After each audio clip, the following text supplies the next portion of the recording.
xisbiga Azimio la Umoja ayaa waxa uu dib uga fikirayaa qaar ka mid ah tigidhada la siiyay xildhibaano iyo waliba gafanarada qaar ee dalka.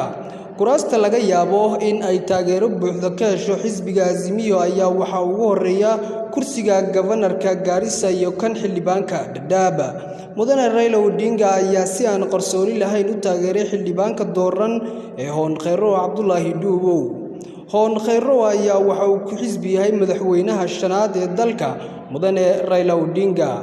Raila Odinga oo arkay firfircoonida iyo waliba jamaahiirta taageersan Hon Khayro ayaa qaatay inuu dhaqaalo iyo waliba siyaasad ku bixin doono Hon Khayro. Farax Macalin oo lumiyay saaxiibtinimadii Raila ayaa waxa uu soo taabtay darbi ligligan.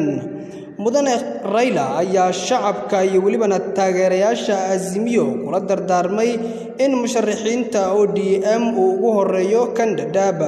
Tani waxay caddayn u tahay in kursiga Dadaab uu Khayro banaankiisa yaalo.